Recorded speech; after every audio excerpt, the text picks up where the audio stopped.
Hello everyone, last video को continue करते हुए आज हम कुछ और इम्पोर्टेंट क्वेश्चंस को डिस्कस करेंगे।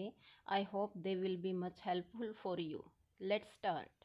Question number 3, why did everyone laugh at the realio trulio dragon, the tale of custard the dragon.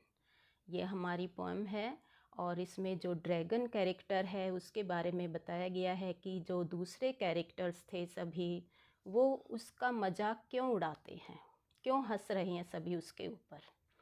The poem the tale of custard the dragon is a humorous poem written by Ogden Nash. ये एक humorous poem है। It may be called a humorous ballad, और इसको हम humerus ballad भी बोल सकते हैं। बैलेड क्या होती है?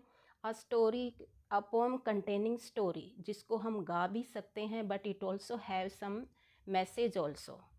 It is close to a parody. Parody होती है जो हमारी व्यंग्यात्मक लिटरेरी वो होती हैं, रिटन मैटर होता है, जैसे किसी को समझाने के लिए या व्यंग्य किया जाता है जिस पर। Since the beginning of the pome all the characters are shown strong enough in spite of Custard the dragon। अगर हम इस पोम को स्टार्टिंग से ही देखते हैं तो देखिए जितने भी दूसरे कैरेक्टर्स हैं सभी काफ़ी स्ट्रॉन्ग दिखाए गए हैं। बेलिंडा को खुद एक गोलियों से भरी हुई तोप जैसा दिखाया गया है। Other characters are also very strong like kitten and dog also. At every step of the poem, the dragon is desiring for a nice safe cage। लेकिन जो ड्रैगन है हर जगह उसको कैसा शो किया गया है कि वो सिर्फ एक सुरक्षित जगह की डिजायर करता है। So all the other characters were making fun of his cowardness. जो दूसरे कैरेक्टर्स हैं वो इतने स्ट्रॉन्ग दिखाए गए हैं जैसे कहीं वो लॉयन को चेज कर रहे हैं, और जो ड्रैगन है वो उसकी कायरता का मजाक उड़ा रहे हैं कि वो कितना डरपोक है। But as we know at the hour of need he proved himself very well.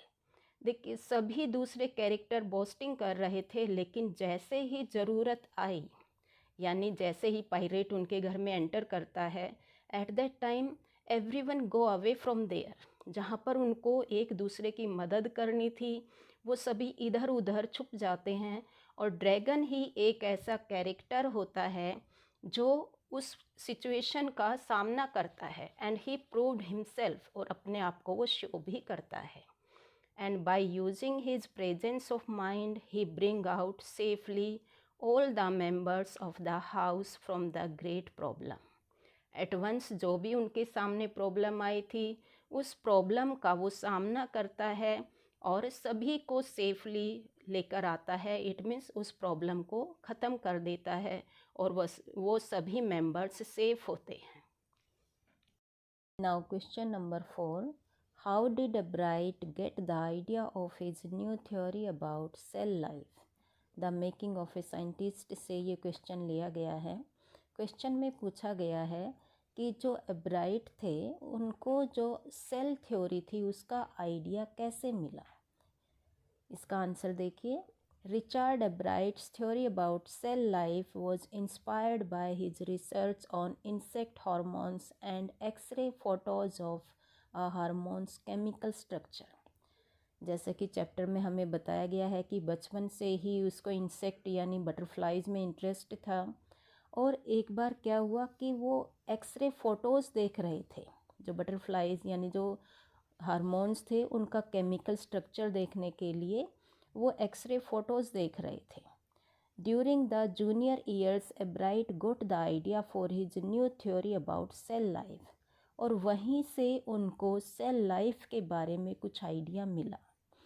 Insect hormones यानी जैसे बटरफ्लाई से उन्होंने अपने रिसर्च को स्टार्ट किया। बटरफ्लाइज की डिफरेंट स्टेजेस पर उन्होंने रिसर्च किया और वहीं से सेल लाइफ के बारे में उनको आइडिया मिला। He was looking at X-ray photos of the chemical structure of a hormone. Seeing the photos, he believed that the photos gave him the answer to the puzzle how the cells can read the blueprint of its DNA। और जैसे ही वो इस hormone की photos x ray photos को देख रहे थे तभी उनको समझ आया कि जो ये केमिकल स्ट्रक्चर इसमें दिया गया है, इसके अकॉर्डिंग ये समझा जा सकता था कि जो डीएनए है वो किसी भी सेल का ब्लूप्रिंट हो सकता है, और यहीं से उनको सेल की थ्योरी का आइडिया मिला। अगर आपको ये वीडियोज़ अच्छी लगती हैं तो प्लीज़ सब्सक्राइब द चैनल और ज़्यादा से ज़्यादा शेयर कीजिए ताकि ज़्यादा से ज़्यादा बच्चों को इनका फ़ायदा हो सके। Thank you.